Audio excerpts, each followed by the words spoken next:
Hello मेरे प्यारे साथियों, मैं बनी आज फिर से स्पेलिंग टेस्ट से रिलेटेड एक नई क्लास को लेकर आ गया हूं। यदि आप सभी ने मेरी इससे पहले की स्पेलिंग टेस्ट से रिलेटेड वीडियोस को नहीं देखा है तो मैं उन सभी की प्लेलिस्ट का लिंक इस वीडियो की डिस्क्रिप्शन में दे दूंगा। साथ ही यदि आप पहली बार हमारे चैनल पर आए हो या आपने अभी तक सब्सक्राइब नहीं किया है तो आप प्लीज इसे सब्सक्राइब और बेल आइकन को जरूर प्रेस कर दें। तो चलिए मेरे प्यारे साथियों, हम अपनी आज की वीडियो को शुरू करते हैं। हमारा पहला वर्ड है पेशेंस, जिसकी हमने इन सभी में से सही स्पेलिंग के बारे में बताना है। तो चलिए पेशेंस की सही स्पेलिंग के बारे में देखते हैं, जो कि होती है PATIENCE। पेशेंस अर्थात धैर्य, धीरज, सहनशीलता, सब्र रखना, संतुष्टि या शांति होना, ये सभी पेशेंस के ही अर्थ हैं। हमारा अगला वर्ड है अकोमोडेशन, जिसकी हमने इन चारों में से सही स्पेलिंग बतानी है, जो कि होती है ACCOMMODATION। अकोमोडेशन अर्थात आवास, निवास, जगह, एक तरह से रहने का स्थान। हमारा अगला वर्ड है डायरिया, जिसकी हमने इन चारों में से सही स्पेलिंग के बारे में बताना है। तो चलिए डायरिया की सही स्पेलिंग के बारे में देखते हैं, जो कि होती है DIARRHOEA। डायरिया अर्थात दस्त, अतिसार या पेट चढ़ने का रोग, उसे ही डायरिया कहा जाता है। एक तरह से हम सीधी भाषा में कह देते हैं कि पेट खराब होना। हमारा अगला वर्ड है विलन, जिसकी हमने सही स्पेलिंग के बारे में बताना है, जो कि होती है VILLAIN। विलन अर्थात खलनायक या बदमाश। खलनायक यानी कि जो नायक का विरोधी होता है। नायक को हम इंग्लिश में हीरो कहते हैं तथा खलनायक को विलन। हमारा अगला वर्ड है डिसीव, जिसकी हमने इन चारों में से सही स्पेलिंग बतानी है। तो चलिए डिसीव की सही स्पेलिंग को देखते हैं, जो कि होती है DECIEVE। डिसीव अर्थात धोखा देना या दगा करना या विश्वासघात करना। हमारा अगला वर्ड है रिसीव, जिसकी हमने इन चारों में से सही स्पेलिंग बतानी है। तो चलिए रिसीव की सही स्पेलिंग को देखते हैं, जो कि होती है RECEIVE। रिसीव अर्थात प्राप्त करना या लेना या ग्रहण करना या किसी चीज को स्वीकार करना, उसे ही रिसीव कहा जाता है। हमारा अगला वर्ड है डिपो, जिसकी हमने इन चारों में से सही स्पेलिंग बतानी है। तो चलिए डिपो की सही स्पेलिंग को देखते हैं, जो कि होती है DEPOT। डिपो अर्थात गोदाम, भंडार या धान्यागार या संग्रह स्थान, एक तरह से जहां पर अनाज को सुरक्षित या इकट्ठा रखा जाता है, उसे ही गोदाम या भंडार या धान्यागार या संग्रह स्थान कहा जाता है। संग्रह स्थान उसको भी कहा जाता है जहां पर किन्हीं चीजों का संग्रह करके रखा जाता है। डिपो में टी साइलेंट होता है, ये आप जरूर याद रखें। हमारा अगला वर्ड है कर्नल, जिसकी हमने इन चारों में से सही स्पेलिंग बतानी है। तो चलिए कर्नल की सही स्पेलिंग को देखते हैं, जो कि होती है COLONEL। कर्नल, कर्नल अर्थात यह ब्रिगेडियर और जनरल ऑफिसर रैंक के नीचे एक वरिष्ठ सैन्य अधिकारी रैंक है। हमारा अगला वर्ड है अवेलेबल, जिसकी हमने इन चारों में से सही स्पेलिंग बतानी है। तो चलिए अवेलेबल की सही स्पेलिंग को देखते हैं, जो कि होती है AVAILABLE।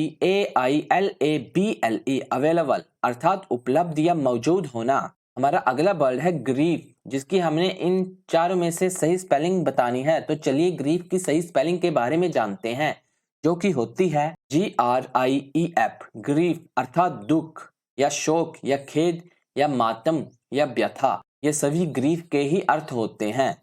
हमारा अगला वर्ड है डिलीवरी, जिसकी हमने इन सभी में से डिलीवरी की सही स्पेलिंग बतानी है। तो चलिए डिलीवरी की सही स्पेलिंग के बारे में जानते हैं, जो कि होती है DELIVERY। डिलीवरी अर्थात वितरण, इसे एक तरह से बांटना भी कहा जा सकता है। वितरण यानी कि डिस्ट्रीब्यूशन या डिलीवरी अर्थात बांटना, एक तरह से कह सकते हैं कि बांटने की क्रिया या भाव। हमारा अगला वर्ड है वैक्यूम। इन चारों में से हमने वैक्यूम की सही स्पेलिंग बतानी है। तो चलिए हम वैक्यूम की सही स्पेलिंग के बारे में जानते हैं, जो कि इस प्रकार होती है VACWM। वैक्यूम अर्थात निर्वात पंप से साफ करना या वैक्यूम क्लीनर से सफाई करना। हमारा अगला वर्ड है गारंटी, जिसकी हमने इन चारों में से सही स्पेलिंग बतानी है। तो चलिए गारंटी की सही स्पेलिंग को देखते हैं, जो कि होती है GUARANTEE। गारंटी अर्थात जिम्मेदारी या वादा। हमारा अगला वर्ड है मैरिज, जिसकी हमने इन चारों में से सही स्पेलिंग के बारे में बताना है। तो चलिए मैरिज की सही स्पेलिंग को देखते हैं, जो कि होती है MARRIAGE, मैरिज अर्थात विवाह या शादी करना। हमारा अगला वर्ड है बेट, जिसकी हमने इन चारों में से सही स्पेलिंग बतानी है। तो चलिए बेट की सही स्पेलिंग को देखते हैं, जो कि इस प्रकार होती है WEIGHT, वेट अर्थात वजन, भार। हमारा अगला वर्ड है प्लेजेंट, जिसकी हमने इन चारों में से सही स्पेलिंग के बारे में बताना है। तो चलिए प्लेजेंट की सही स्पेलिंग को देखते हैं, जो कि इस प्रकार होती है PLEASANT, प्लेजेंट अर्थात सुखद या मजेदार। हमारा अगला वर्ड है सार्जेंट, जिसकी हमने इन चारों में से सही स्पेलिंग के बारे में बताना है। तो चलिए सार्जेंट की सही स्पेलिंग को देखते हैं, जो कि होती है SERGEANT, सार्जेंट अर्थात उच्च श्रेणी का वकील। हमारा अगला वर्ड है इमरजेंसी, जिसकी हमने इन चारों में से सही स्पेलिंग बतानी है। तो चलिए इमरजेंसी की सही स्पेलिंग को देखते हैं, जो कि होती है EMERGENCY, इमरजेंसी अर्थात आपातकाल या आकस्मिक घटना। आकस्मिक यानी कि एक तरह से कह सकते हैं एकदम या अचानक से कोई हुई घटना। हमारा अगला वर्ड है जेन्युइन, जिसकी हमने इन चारों में से सही स्पेलिंग को बताना है। तो चलिए जेन्युइन की सही स्पेलिंग के बारे में देखते हैं, जो कि होती है GENUINE, जेन्युइन अर्थात असली या सच या वास्तविकता। हमारा अगला वर्ड है रेस्टोरेंट, जिसकी हमने इन चारों में से सही स्पेलिंग के बारे में बताना है। तो चलिए रेस्टोरेंट की सही स्पेलिंग को देखते हैं, जो कि होती है RESTAURANT, रेस्टोरेंट अर्थात भोजनालय या होटल या घर या कमरा जहां हर प्रकार का खाना बिकता हो, उसे ही रेस्टोरेंट कहा जाता है।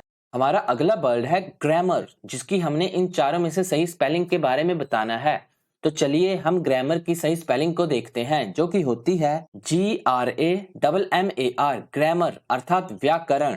हमारा अगला वर्ड है सक्सेसफुल, जिसकी हमने इन सभी में से सही स्पेलिंग बतानी है। तो चलिए सक्सेसफुल की सही स्पेलिंग के बारे में जानते हैं, जो कि होती है SUCCESSFUL, सक्सेसफुल अर्थात सफल होना या कामयाब होना। हमारा अगला वर्ड है अब्रीविएट, जिसकी हमने इन सभी में से सही स्पेलिंग बतानी है, जो कि होती है ABBREVIATE, अब्रीविएट अर्थात छोटा करना या संक्षिप्त करना। यानी कोई ऐसा वर्ड जिसको संक्षिप्त करके लिखना परंतु उसके अर्थ में कोई परिवर्तन नहीं आता है, उसे ही अब्रीविएट कहा जाता है। जैसे डॉक्टर, तो डॉक्टर को हम अब्रीविएट करके DOC उसके आगे एक डॉट लगाकर लिखते हैं, वो डॉक्टर का अब्रीविएट होता है, परंतु उसके अर्थ में कोई परिवर्तन नहीं होता है, उसे भी डॉक्टर कहा जाता है, उसे भी डॉक्टर कहा जाता है। हमारा अगला वर्ड है एक्सेलरेट, जिसकी हमने इन चारों में से सही स्पेलिंग बतानी है। तो चलिए देखते हैं कि इन चारों में से एक्सेलरेट की सही स्पेलिंग कौन सी है, जो कि होती है ACCELERATE, एक्सेलरेट अर्थात तेजी से बढ़ाना या चाल बढ़ाना। मेरे प्यारे साथियों, ये हमारा आज का आखिरी स्पेलिंग वर्ड है। यदि आप सभी ने इससे पहले की स्पेलिंग टेस्ट वीडियोस को नहीं देखा है, तो मैं उन सभी की वीडियो की प्लेलिस्ट का लिंक इस वीडियो की डिस्क्रिप्शन में दे दूंगा, आप उन्हें भी जरूर देखिएगा। ये सभी आपके आने वाले एग्जाम्स के लिए बड़ी ही मददगार रहेंगी। यदि आप हमारे AS स्टडी क्लासेस के चैनल को पहली बार विजिट कर रहे हो, तो आप इसे सब्सक्राइब और बेल आइकन को जरूर प्रेस करें। तो चलिए हम अपने आखिरी स्पेलिंग वर्ड के बारे में जानते हैं, जो कि है एक्सेसरी, जिसकी हमने इन चारों में से सही स्पेलिंग के बारे में बताना है। तो चलिए एक्सेसरी की सही स्पेलिंग को देखते हैं, जो कि होती है ACCESSARY, एक्सेसरी अर्थात सहायक या साथ का। तो मेरे प्यारे साथियों, आप सभी का इस वीडियो को देखने के लिए बड़ा बड़ा धन्यवाद। यदि आप सभी ने इस वीडियो से कुछ सीखा है, तो आप प्लीज इसे लाइक, शेयर व कमेंट जरूर करें। साथ ही हमारे AS स्टडी क्लासेस के चैनल को सब्सक्राइब व बेल आइकन को प्रेस करना ना भूलें। तो मेरे प्यारे साथियों, मिलते हैं हम अपनी अगली वीडियो में। तब तक आप अच्छे से मेहनत करिएगा, अच्छे से पढ़ाई करिएगा तथा साथ ही अपना ख्याल रखिएगा।